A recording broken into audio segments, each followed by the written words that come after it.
Hello everyone.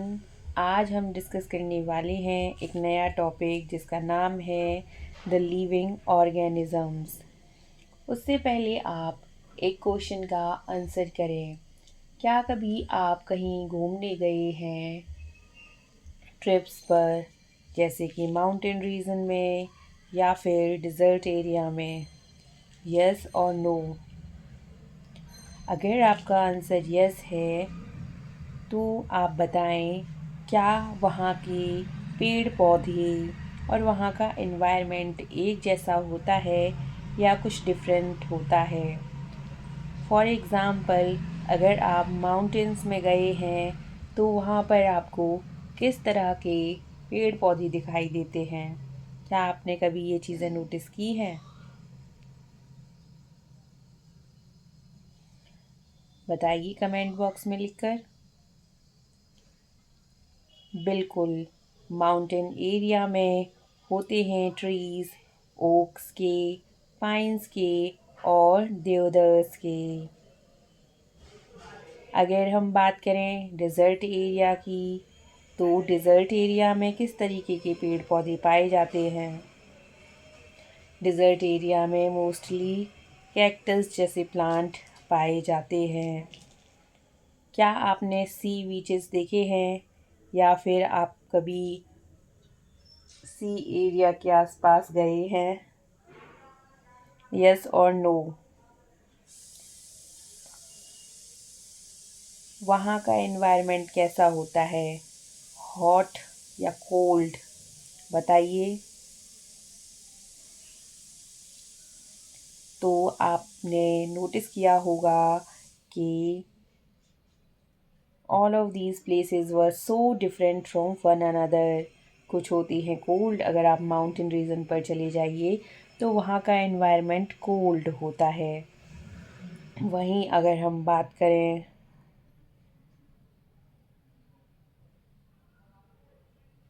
Dessert area की, तो वहाँ का एनवायरनमेंट हॉट होता है और ह्यूमिड होता है।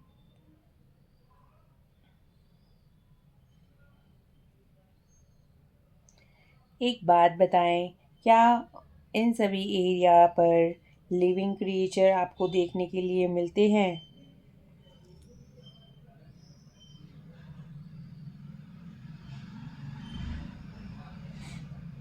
बहुत सारे लिविंग क्रिएचर्स होते हैं, डिफरेंट एनिमल्स, डिफरेंट बर्ड्स आपको हर एरिया में देखने के लिए मिलते ही हैं, राइट? तो अब हम इसी के बारे में जानेंगे, organisms and the surrounding where they live.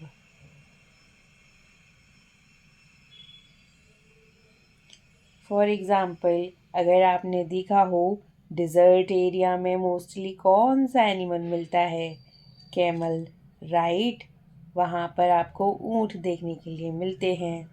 और अगर आप माउंटेन एरिया में चले जाओ तो वहाँ पर गॉड्स और याक जैसे एनिमल देखने के लिए मिलते हैं, right?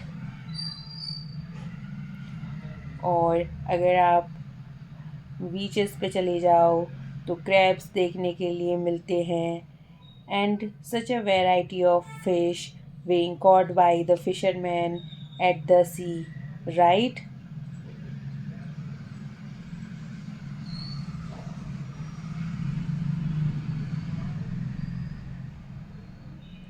And the plant found in each of these regions was so different from the plants of other region, है ना?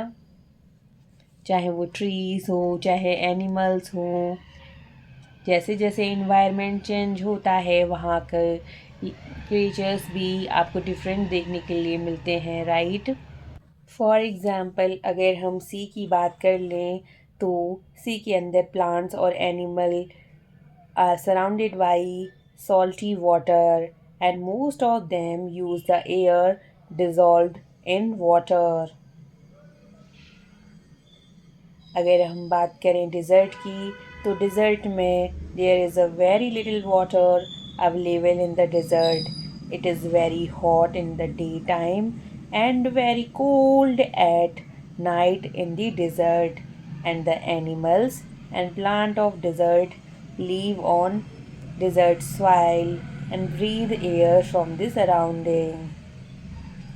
तो आपने देखा कि सी और desert की are very different surrounding. We find very different kind of plants and animals in this region, right?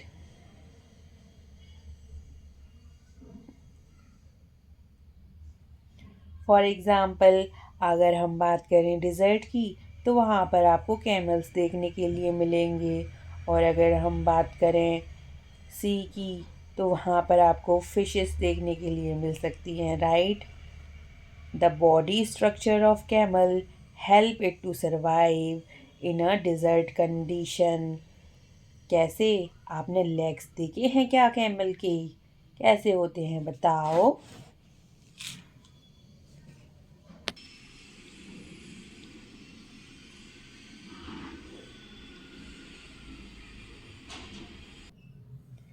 Camel के होते हैं लॉन्ग लेग्स, जैसा कि आप डायग्राम में देख सकते हैं, with help which help to keep their body away from heat of the sand.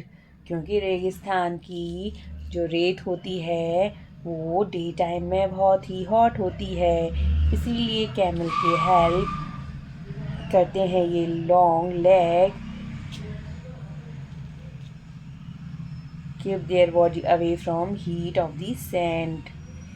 और क्या आप जानते हैं they excrete a small amount of urine, their dung is dry and they don't sweat.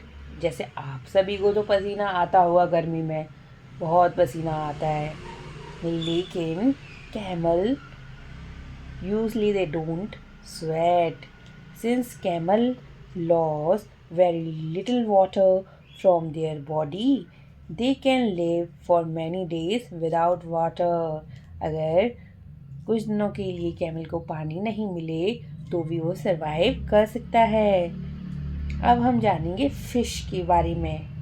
क्या फिश पानी के बिना रह सकती है? बताओ कमेंट बॉक्स में लिखकर. There are so many kind of fish, but do you see that they all have something common about their shape? कैसी होती है शेप उनकी? बताओ. प्रीवियस वीडियोस में तो हम डिस्कशन कर चुके हैं ना उनकी मूवमेंट्स के बारे में. कैसी शेप होती है बताओ कमेंट बॉक्स में लिखकर.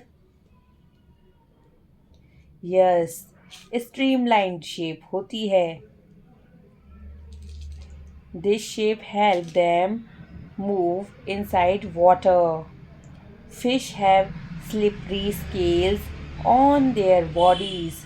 These scales protect the fish and also help in easy movement through water.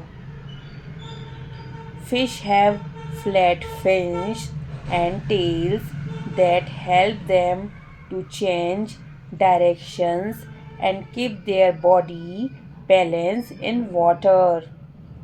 Gills present in the fish help them to use oxygen dissolved in water. So we see that features of fish help it to live inside water. जो fish के पास gills होते हैं वो उसे help करते हैं to use oxygen, जो water में क्या होती है डिज़ोल्व होती है. और स्ट्रीमलाइन बॉडी होती है फिशेस की, वो उन्हें मूवमेंट्स में हेल्प करती है. और आपने देखा कि कैमल के क्या क्या फीचर होते हैं जिसकी वजह से वो सरवाइव करते हैं डिज़र्ट में. हमने तो ये सिर्फ 2 ही एग्ज़ाम्पल लिए हैं, बट इसके अलावा भी बहुत सारे ऑर्गेनिज़म्स हैं जो डिज़र्ट एरिया में मिलते हैं या फिर सी एरिया में मिलते हैं. The presence of specific features or certain habitats which enable an organism to live naturally in place is called adaptation. तो क्या होती है adaptation बताओ? जैसे कि आपने देखा, अगर डिज़र्ट का एरिया है तो वहाँ पर रहने वाले लिविंग क्रिएचर्स के स्पेसिफिक फीचर होते हैं। जैसे कि वहाँ हीट ज़्यादा है तो कैमल के लॉन्ग लेग्स हैं और वो स्वेट नहीं करते और बहुत दिनों तक वो बिना पानी के सरवाइव भी कर सकते हैं। उसी प्रकार अगर फ़िश वाटर में रहती हैं तो उनके पास गिल्स होते हैं और उनकी बॉडी स्ट्रीमलाइन होती है ताकि वो वाटर में मूवमेंट कर सकें। तो इन्हीं स्पेसिफिक फीचर और सर्टेन हैबिट्स को जो ऑर्गेनिज्म को हेल्प करते हैं to live naturally in a place, इसी को बोलते हैं adaptation. Adaptation of organisms differ depending on their place of dwelling. That is why a fish cannot live out of water and a camel camel cannot live in a sea. पर अब एक question है कि habitat क्या होते हैं?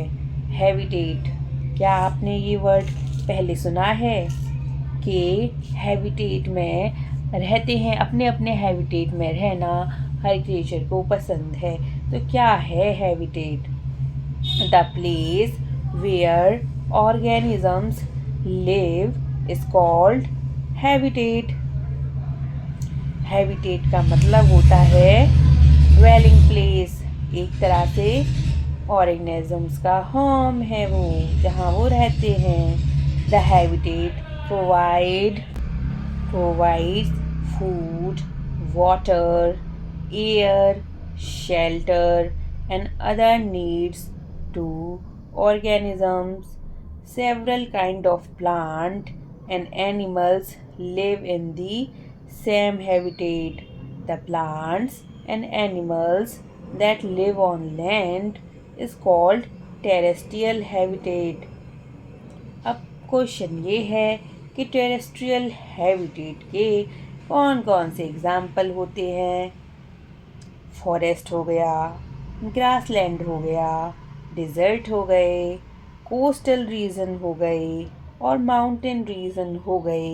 इन्हें हम टेरेस्ट्रियल हैबिटेट बोल सकते हैं। And the habitats of plant and animal that live in water are called aquatic habitat. तो आपने जाना कि हैबिटेट दो तरह के होते हैं।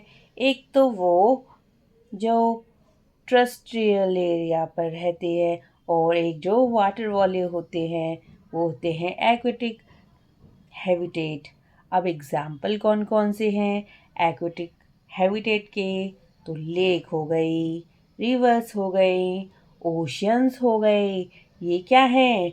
एक्वेटिक हैबिटेट है। एक्वेटिक मतलब जहाँ पर आपको पानी देखने के लिए मिलता है, तो है ना ये aquatic habitat. There are large variation among terrestrial habitats like forest, grassland, desert, coastal, and mountain region located in different part of the world.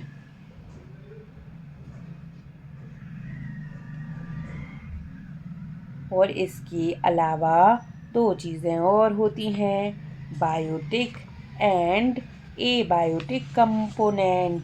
क्या होते हैं बायोटिक और एबायोटिक कंपोनेंट? चलो इसके बारे में हम चर्चा करते हैं। बायोटिक से आप क्या समझते हैं? लगता है ना कुछ लिविंग। तो the organisms, both plant and animal living in a habitat are biotic component. Abiotic component फिर कौन से हुए? जैसे कि रॉक हो गई, सॉइल हो गई, एयर हो गई, वाटर हो गया। ये क्या हैं? ये एबायोटिक कंपोनेंट हैं। अब आप मुझे कमेंट बॉक्स में लिखकर बताएं कि सनलाइट और हीट कौन से एलिमेंट हैं, बायोटिक या एबायोटिक।